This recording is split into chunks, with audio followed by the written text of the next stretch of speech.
Hey everybody, Amy here. Hope y'all are having a great blessed day. We have some extra bananas that are overripe that we didn't eat. So always the best thing to do with those is to either make banana bread or banana nut muffins. So I make these really good super moist banana nut muffins that my daughter and my husband really enjoy. So that's what I'm gonna make with you guys today. I've already pre-measured all the ingredients, so it'll be real easy. We'll go through it. I'll tell you the measurements as we go through, but I'll also put the recipe in the link in the description so that you guys can make it on your own. So we're gonna go ahead and get started. And as y'all know, I'm still only on my phone camera because this is new. So we're just gonna go through everything and hopefully everything goes good for us. So I have my measuring bowl. I already preheated the oven. I already put I greased my muffin pans. People can use liners. I don't like to use the liners, so we're gonna use 2 6 muffin pans. And I use actually a spray for cake pans. I think it releases everything the best. So the first thing it says to do, of course, is to mash the bananas. So we've already done that. And we have to sift together the flour, baking powder, salt, and baking soda, which is the one thing I forgot was my sifter. So I'll be right back.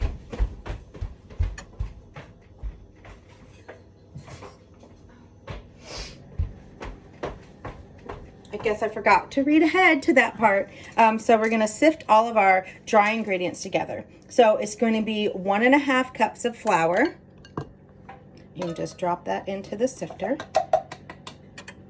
And then the baking powder and baking soda are both 1 teaspoon. So I have them separately measured out.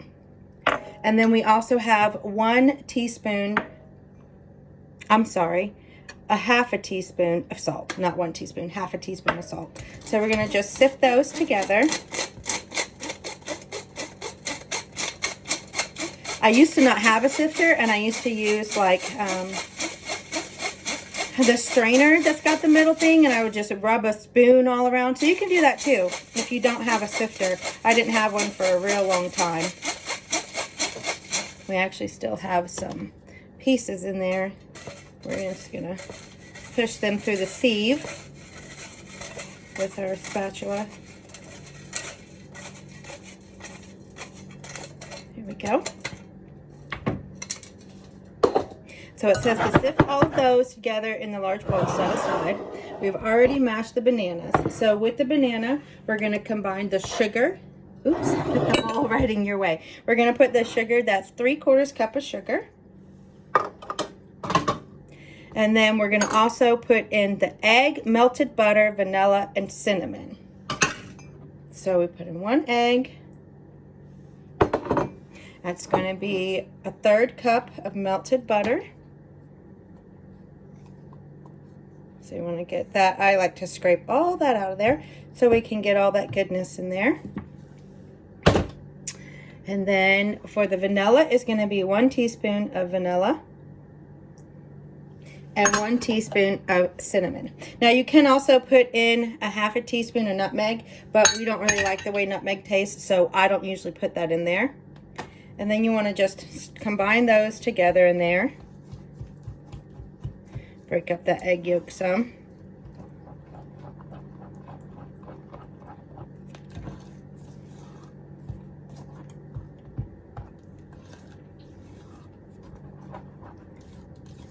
It's going to be real liquidy and watery looking. And you can put in more cinnamon or other seasonings.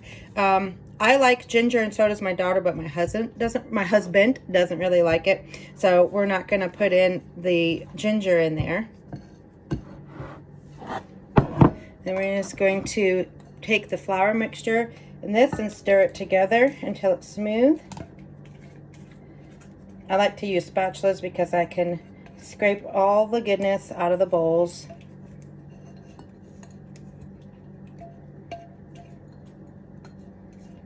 I came across this recipe and it's a really good one, and then I did some tweaking to it to make it better. You want to make sure that your bananas are ripe. Of course, they won't mash and they don't taste as much, and the riper they are, the more that their sugars and flavors come out.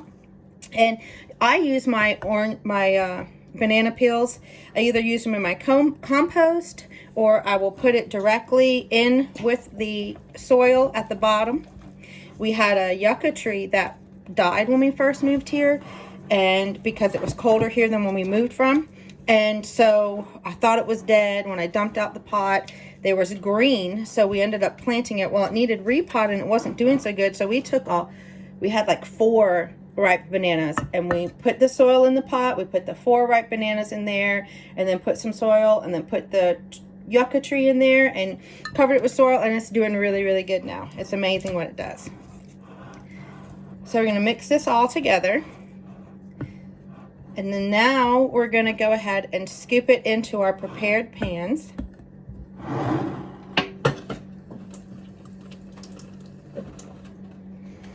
So we'll put them over here. And I like to use a 1/3 measuring cup to do the scooping. Just makes it easier.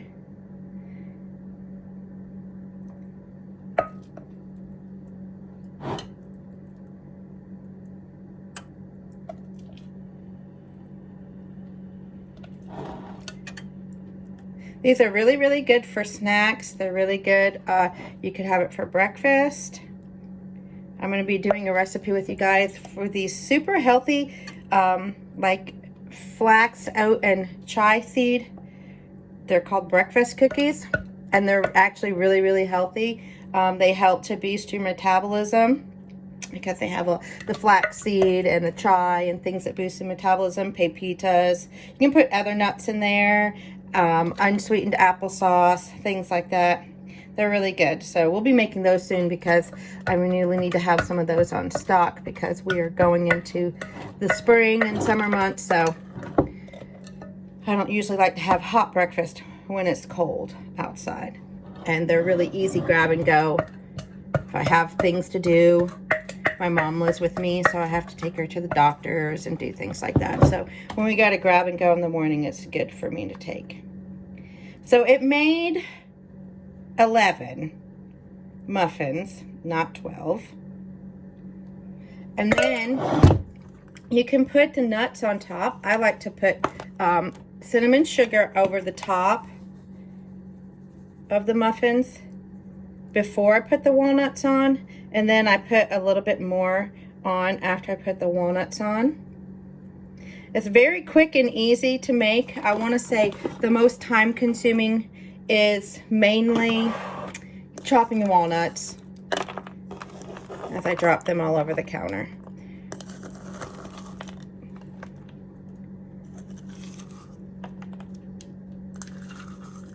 And it depends on how much walnuts you like. You may need more than half a cup of walnuts. You may not. You just scat them. You just chop them coarsely. They don't have to be perfect. I have gotten them all over the place. It happens a lot. So then we're going to put these in our oven, and those are going to bake in the oven for anywhere from 20 to 30 minutes. If you're doing the little mini muffin tins, I would start with 10 and then maybe 15 minutes. I usually do mine about 22 minutes. So we're going to go ahead and put them in the oven. It's already preheated to 350. And then when those are all done, we'll be back. Okay, so our muffins are all done and all ready to be pulled out of the oven. So I'm going to pull those out. We're going to put them on the cooling rack and cut them open so you can see what they look like. I usually wait. I have nuts falling everywhere. Here is the muffins. That's our full pan. I totally forgot to put the cinnamon on top afterwards, which I normally do. So what I'm going to do is I'm going to cut one open for you. I usually wait and let them cool in the pan for a little while because you don't really want to do it when they're hot. So hopefully I won't crush it too much when I try to cut it open for you. But here is the muffin. It's a nice, good size.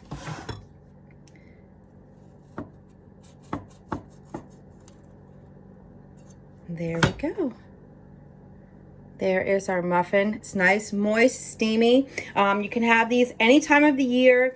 I'm going to do trying to tweak and make one with protein powder to make it like a protein muffin. so you can have it post-workout and just have a better source of protein. But protein powder is not like flour. It doesn't completely react and bake the same. So it's going to take a little bit of tweaking to do that, because I want them to still taste the same and still be moist and be the same inside. So this is my super moist banana muffins. Like I said, I'm going to put the recipe in the description. And just look out for more content. I'm new at this, just started. Hopefully I'll be getting like a regular camera soon. I do have something that I think is a GoPro. I don't know. I'm going to probably do a video show you guys. I'm going to try to figure out how to use it. We got it a long time ago, so I don't even really know how it totally works. But most of my content is going to be about my life. So I do live out in the country in Southwest Georgia, so we have a lot of really cool things coming up. There's strawberry picking, blueberry picking, peach picking. We have a whole bunch of you-pick places for berries and all kinds of things. I do canning, so we'll be making jams and jellies and canning peaches and just doing all kinds of stuff. We're going to be doing stuff in the garden. I'm going to be starting a small garden. I usually do a big garden, but the space on my property is very limited. So as in full sun. So I'm just going to be doing a small one. Herbs and tomatoes, hopefully just certain things. But we're just be doing all kinds of great videos. I'm planning to put a lot of content that hopefully you guys will enjoy. There'll also be lots of baking and cooking. You know, of course, I'm going to be doing some cooking recipes with my Hexclad pots and pans that I got. I'm going to be doing a review on them soon. I just want to be cooking with them a little bit longer before I actually do the review on those. But so just, you know, like and subscribe if you like what you're seeing. Hopefully I'll be putting out more stuff that you guys will like, and we'll just, you know, have a great time together. So y'all have a great blessed day. See you soon.